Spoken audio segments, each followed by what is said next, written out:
Deməli 147 saylı məktəbin müəllimləri etiraza qalxıb. Görək niyə etiraza qalxdı? Baxaq. Salam əziz dostlar, hər vaxtınız xeyir olsun. Təhsil Nazirliyindən və Agentlik rəhbəri Eşqi Bağırovdan şikayətlər demək olar ki, səngimir. Belə ki, bu cür Bakının Xətai rayonunda yerləşən 147 saylı məktəb liseydə müəllimlər kütləvi şəkildə dərsə girməkdə. Maaşlar az etdiyim özəl müəllimlər isə narazılığa səbəb Sumqayıtda yerləşən 32 saylı məcburi köçkün məktəb direktorunun gözlənilmədən birdən-birə 147 saylı məktəbə direktor kimi təyin olunmasıdır. Məktəb müəllimləri tərəfindən bildirilib ki, son 5 il ərzində direktor əvəzi vəzifəsini icra edən direktor əvəzi Gülşahilə xanımın rəhbərliyi altında məktəbin göstəriciləri əhəmiyyətli dərəcədə yaşlaşıb. Müəllim kollektivi bu qəfil dəyişiklik qərarını ədalətsiz hesab edərək təyinatla bağlı narazılıqlarını bildiriblər. Nəticədə tədris prosesinə qatılmayıblar və dərslər boş keçib.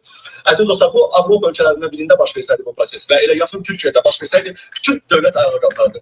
Bir məktəbdə dərslərin dərs keçməsi nə deməkdir? Bu Eşqi Bağırovun ədalətsizlikləri, bunun qanunsuzluqları vüsət alıb gedir.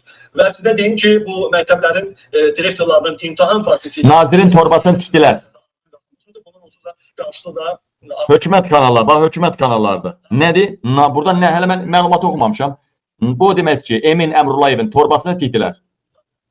Telefon mənşələrində olub, açıqlamalarım olub. Əziz dostlar, xahiş edirəm 070 217 77 72 nömrəsində təhsildə rüşvət, korrupsiya, qanunsuzluqlar, məktəb direktoru müavinləri ilə məlumatlar varsa, xahiş edirəm həmin nömrələrə göndərin və bir şey də bildirim ki, bu yaxınlarda məndə çox ciddi bir səs yazısı var. Məktəb direktorlarından biri şəxsən Eşqi Bağırova ayda onun Bakı Şəhər Baş Təhsil İdarəsinin kuratorlarına nə qədər pul verdiyini, Nazirliyə nə qədər pul verdiyini, Eşqi Bağırovun idarəsinə ayda nə qədər vəsaitlər ödədiyini açıq şəkildə səs yazısında bildirir. Bu yaxınlarda bununla bağlı araşdırmalar gedir. Nazirin torbasını tikdilər deməkdir.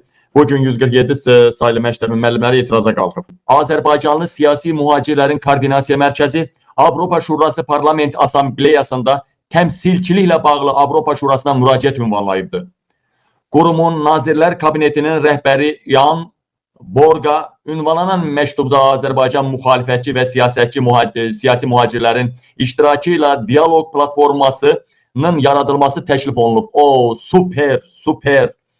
Oktyabrın 1-də Avropa Şurası Parlament Assambleyası mühacirətdə yaşayan Rusiya müxalifəti ilə daha strukturlu işləmək üçün dialoq platformasının yaradılması haqqında qətnamə qəbul edibdir.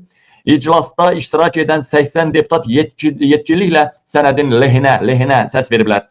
Avropa Şurası və ilə Azərbaycan hökuməti arasında münasibətlərin kəskin şəkildə pisləşməsi hökumət deputatların səlahiyyətlərinin təsdiqlənməsinin əleyhinə səs verən 74 Avropalı deputatın qara siyahıya saldı. Yəni bizim İlham Əliyevin deputatlarını qovaladılar ha orada. Rədd elədilər ha. Həmən o deputatları qara siyahıya saldı İlham Əliyev. Onların Azərbaycana səfərlərinə qadağa qoyuldu. Yəni bizim Əliyevin deputatlarını orada rədd eləyən, Səməd Seyidov mafiyasını rədd eləyən, orada səs verən 74 deputatı qara siyahıya saldılar. Bu arada isə Avropa Şurası Parlament Assambleyası Avropanın dəyərlərinə və prinsiplərini bölüşən quruma üzv ölkələrin ərazi bütövlüyünü tanıyan Rusiyanın demokratik qüvvələri üzrə baş məruzəçi təyin etdi. Rusiya müxalifətinin Avropa Şurası Parlament Assambleyasına təmsilçilik hüququ verilməsi müsbət president hesab edirik. Yəni çox gözəl haldır. Bu üzdən Avropa Şurası Parlament Assambleyasına təmsil olunmaq üçün müraciət etdik. Yəni Azərbaycan tərəfi, daha doğrusu Qənimət Zahid, Leyla xanım bizim komanda təklif etdi. Deməli, təklif etdik. Bu ilk addımdır və bu istiqamətdə işlər davam etdiriləcəyik deyə Azərbaycan Siyasi Mühacirlər Koordinasiyanın mərkəzi rəhbəri Qənimət Zahid qəzetçiyə məlumat verdi. Qəzetçi böyük mediadır.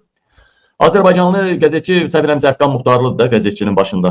Azərbaycan Siyasi Mühacirlərinin Koordinasiya Mərkəzi 2024-cü ildə Fransada yaradılıbdır. Avropanın müxtəlif ölkələrində yaşayan siyasi mühacirləri birləşdirən qurumun məqsədi Azərbaycan demokratikləşdirməsi hərəkatına dəstək verməkdir. Görürsünüz ki, necə gözəl, necə qəşəng addımlar atıldı Avropa Şurasında müxalifətin və əlbəttə çox dəyərli şəxslərin Leyla xanım, Yunus Arif müəllim, daha sonra Əfqan Muxtarlı, əlbəttə ki Leyla xanımın həyat yoldaşı, bundan başqa Arif Şahmarlı, Qənimət Zahid, bax belə gözəl bir proje, gözəl proyekt. Qoy olsun.